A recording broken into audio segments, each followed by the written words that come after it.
ITR यानी income tax return. आपको पता होगा अगर आपकी income gross total income basic exemption limit से क्रॉस कर जाती है तो आईटीआर भरनी आपके लिए मैंडेटरी हो जाती है।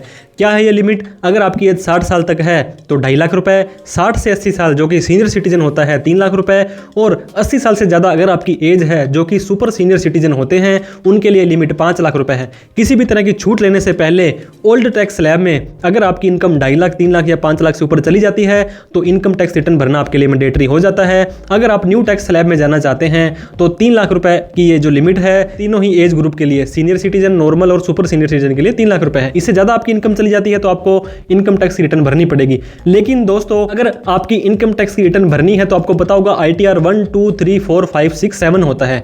आपकी किस तरह की इनकम है, कितनी आपकी एज है, क्या आपका रेजिडेंशियल स्टेटस है, बहुत सारे फैक्टर के बाद ही आपको अपनी आईटीआर का फॉर्म सेलेक्ट करना पड़ता है। तो इस सीरीज के अंदर हम आपको बताने वाले हैं कि आईटीआर 1 किसे भरनी है, 2, 3, 4, 5, 6, 7 किसे भरनी है, ताकि आपकी आईटीआर जल्दी प्रोसेस हो जाए। कोई रिफंड वगैरह आने वाला था तो वो इजीली आ जाए, इनकम टैक्स डिपार्टमेंट से आपको किसी भी तरह की नोटिस का, दिक्कतों का सामना ना करना पड़े। सबसे पहले हम बात करेंगे ITR 1 income tax return form 1। इसे सहज फॉर्म बोलते हैं। सबसे ज्यादा भरे जाने वाला आईटीआर का ये फॉर्म होता है। दोस्तों अगर आपकी सैलरी की इनकम है, पेंशन की इनकम है, एक जगह से सैलरी आ रही है, 4 जगह से सैलरी आ रही है, पेंशन आ रही है, कोई मैटर नहीं करता है। इसके साथ में अगर आपकी हाउस प्रॉपर्टी की इनकम है, अगर आपको किराए का मकान है और एक ही मकान है, चाहे किराए का हो चाहे आप उसमें होम लोन की छूट लेना चाहते हैं। इसके साथ में दोस्तों अदर सोर्स की इनकम जैसे कि एफडी का ब्याज, सेविंग का ब्याज, कोई भी पार्ट टाइम इनकम करते हैं। इसके साथ में एग्रीकल्चर इनकम अगर आपकी 5,000 रुपये या उससे नीचे पूरे साल की आती है तो इनकम टैक्स रिटर्न का जो फॉर्म आईटीआर 1 है आपको भरना है। इसके अलावा आपको कोई भी फॉर्म नहीं भरना है। आईटीआर 2 आईटीआर 1 के बाद में सबसे ज़्यादा भरे जाने वाला फॉर्म है। सैलरी की इनकम आती है, पेंशन की इनकम आती है, हाउस प्रॉपर्टी की इनकम। अगर एक ही मकान है तो आईटीआर 1 है, एक से ज़्यादा मकान है तो आपको आईटीआर 2 भरनी पड़ेगी। एग्रीकल्चर इनकम मैंने बताया था 5,000 रुपये तक तो आईटीआर 1 भर सकते हैं, 5,000 रुपये से ज़्यादा की इनकम होगी तो आपको आईटीआर 2 भरनी पड़ेगी। इसके साथ में ही कोई स्पेशल इनकम आपकी होती है जैसे कि लॉटरी, अगर आपके क्लबिंग ऑफ इनकम आता है, ड्रीम 11 वगैरह से किसी भी तरह की कोई ऐसी इनकम आप कमाते हैं तो आपको आईटीआर 2 भरनी है। शेयर मार्केट के अंदर ट्रांजैक्शन करते हैं, वहाँ पे आपको शेयर मार्केट हो या म्यूचुअल फंड हो, long term capital gain, short term capital gain आपको होता है तो आईटीआर 2 आपको भरनी है। इसके साथ में ही अगर आपकी सारी की सारी इनकम आईटीआर 1 वाली है लेकिन आपकी जो इनकम है वो 50 लाख से ज़्यादा चली जाती है तो आपको आईटीआर 2 का फॉर्म भरना पड़ेगा। आईटीआर 3 की बात करेंगे दोस्तों, अगर आप बिजनेस सेल करते हैं, सर्विस करते हैं, ट्रक का काम है, किसी भी तरह का काम है और आईटीआर 4 आप किसी कारणवश से नहीं भर पा रहे हैं तो आप आईटीआर 3 भरनी है। दोस्तों अगर आपको टैक्स ऑडिट एप्लीकेबल होती है, 1 करोड़ से ज़्यादा की आपकी सेल है, 50 लाख से ज़्यादा की आपकी सर्विस है तो आपको किसी चार्टर्ड अकाउंटेंट से पहले ऑडिट करवानी पड़ेगी, फिर उसकी आईटीआर 3 आपकी जाएगी।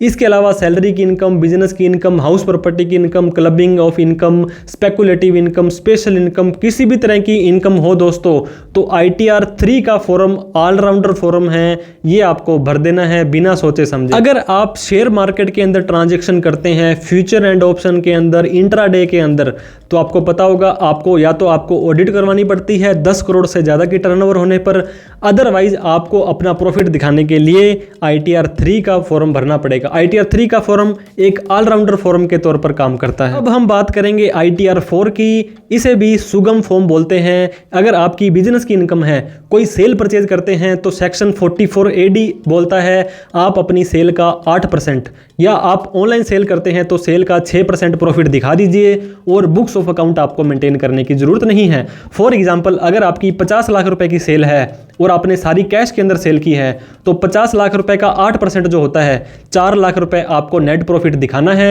और अगर आपको टैक्स बनता है तो दे दीजिए, अदरवाइज नील की आईटीआर भर सकते हैं। इसके साथ में 44ADA सेल के लिए तो 44AD, सर्विस के लिए 44AD। अगर आप एक स्पेसिफाइड प्रोफेशनल हैं जैसे कि doctor, CA, engineer, chartered accountant वगैरह, अगर आप किसी तरह की सर्विस प्रोवाइड करते हैं तो आप अपनी रिसीट का 50% नेट प्रॉफिट दिखा दीजिए, आपको बुक्स ऑफ अकाउंट मेंटेन करने की जरूरत नहीं है। फॉर एग्जांपल अगर आपको 20 लाख रुपए की सर्विस आई और उसका 50% 10 लाख रुपए नेट प्रॉफिट दिखा दीजिए और आपसे हम कोई भी इंफॉर्मेशन नहीं लेंगे। इसके अलावा दोस्तों 44AE, अगर आप ट्रांसपोर्टेशन ऑफ गुड्स वगैरह है, ट्रक का काम करते हैं, 10 ट्रक तक आपके पास भी है, तो पर मंथ के हिसाब से, पर टन के हिसाब से आपको यहाँ पे भी प्रिजम्पटिव इनकम दिखा सकते हैं और बुक्स ऑफ अकाउंट मेंटेन करने से बच सकते हैं। तो इस तरह से ITR 4 बिजनेस वालों के लिए है, लेकिन जो बुक्स ऑफ अकाउंट मेंटेन नहीं करना चाहते हैं, प्रिजम्पटिव उका मुका जिसे बोलते हैं, एक फिक्स अमाउंट अपनी सेल का या सर्विस का प्रॉफिट दिखा करके अपना पीछा छुड़वाना चाहते हैं, तो ITR 4 जो है एक बहुत ही अच्छा फॉर्म आपके लिए होने वाला है। ITR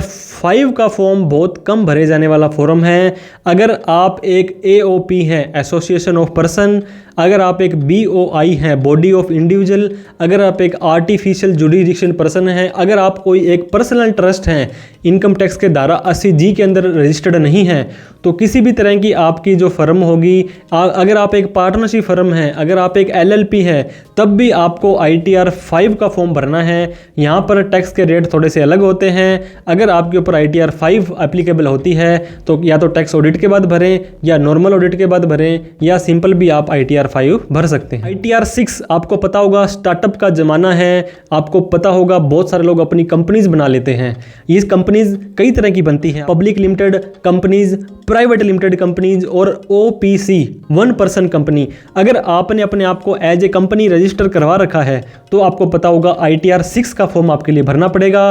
कंपनी में आपको पता होगा ROC जो होता है, ministry of corporate affairs, MCA की बहुत सारी फॉर्मेलिटीज होती है, वो भी आपको टाइम टू टाइम करनी है। वहाँ पे डायरेक्टर्स की KYC होती है, ROC के कई फॉर्म होते हैं, वो आपको ITR 6 से पहले या बाद में भर देने हैं ताकि आपको किसी भी तरह की इंटरेस्ट टैक्स पेनल्टी का सामना ना करना पड़े। तो last but not least ITR 7 का फॉर्म है। अगर आपने अपने आप को एक ट्रस्ट के रूप में रजिस्टर्ड करवा रखा है, सोसाइटी है, सेक्शन 8 की कंपनी है और इनकम टैक्स का सेक्शन 80G के अंदर आप रजिस्टर्ड हैं, आप किसी को अगर आपको कोई चंदा देता है तो उसको इनकम टैक्स की छूट मिल जाती है। इसके साथ में दोस्तों अगर आप 12A के अंदर आपको जो चंदा मिला है वो भी टैक्स फ्री होगा। तो फॉर्म 10B, BD बहुत तरह के फॉर्म होते हैं दोस्तों, वो भरने हैं आपको, किसी चार्टर्ड अकाउंटेंट से ऑडिट करवानी है, फिर आपको ITR 7 का फॉर्म भर देना है। मतलब अगर आप एक 80G के अंदर रजिस्टर्ड संस्था है और आप इनकम टैक्स की छूट लेना चाहते हैं तो ITR 7 का फॉर्म आपको भरना पड़ेगा।